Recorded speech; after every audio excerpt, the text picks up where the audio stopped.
Hello, hello muli po sa inyo mga idol. Isang mapagpalang araw na naman po sa ating lahat. Kumusta po kayong lahat mga lods? Ako naman po okay lang naman. Ito nga po tayo na naman po ay magluluto ng pang-ulam mga idol kasi medyo nakapag-ani po ako ng mga gulay-gulay sa aking garden. Ayan na po at nagigisa na tayo dyan ng ating mga rekado. Hintayin lang po natin medyo maano yan at ilagay na rin po natin ang ating giniling. Konting giniling lang po yung mga idol para pang sahog lang po. Ayan lang nga lang rin po ang kagandahan pag may tanim-tanim ka mga lods, kasi pag hindi po kagandahan ang budget may makukuha at makukuha ka po at mauulam. Kahit papano po okay na yun. Ang mahalaga po makakain tayo ng 3 beses sa isang araw.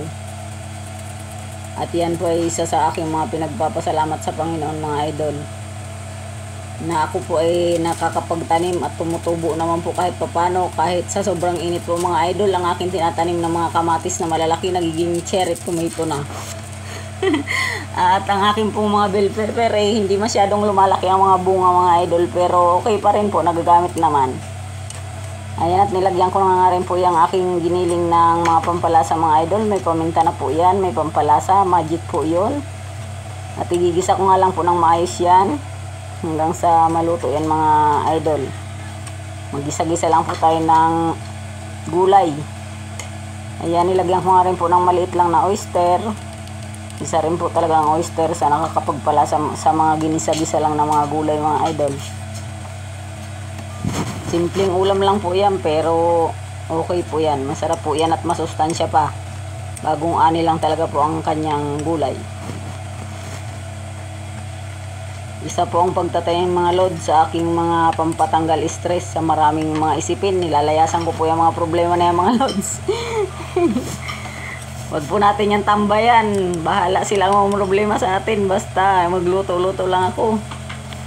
At kung may problema po dyan ako sa aking garden, maglibang-libang ako dun, magtanggal-tanggal ng mga dahon, mga sanga na tuyo, magdilig-dilig po ng mga halaman mga lods. Ayan, okay na nga po yan. Kulo ng ating giniling at medyo luto na nga rin po yan. Ilalagay ko na po ang aking naaning bell pepper dyan at bumili lang po ako ng halagang 20 pesos na kalabasa mga idol, kasi wala naman po akong tanim ng kalabasa. Solve na po ang hapunan yan mga lods. Ayan nga po, medyo luto na rin. Ilagay ko na rin po ang naani ko dyan na siling haba. Mayroon rin po tayo dyan spinach. Mayroon rin po yung kahalong saluyot mga idol. Ayan, mga masustansyang gulay po yan mga lods. Napakarami ko pong ganyan. Kahit na po may mga butas-butas yan, okay lang po yan. May mga insekto po kasing nagbubutas-butas ng mga dahon ng gulay.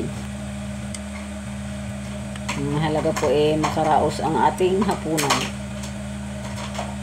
Ayan, okay nga po yung mga idol. Gulay na lang ating niluluto. Thank you po muli sa inyo. Kain po tayo mga idol. Kain na naman. At ihain na nga po natin yan. Kasi nandito na rin naman ang aking mister. Magsandok na po tayo ng pagkain. Medyo lagi po yung kailangang may luto ng pagkain pagdating, kasi hindi naman po talaga magaan ang trabaho ng mister ko mga lods. May kabigatan po talaga ang mekaniko. Mabibigat talaga ang kanyang mga binubuhat, kaya medyo nakakaawa din naman. Thank you pong muli mga idol. God bless us all po.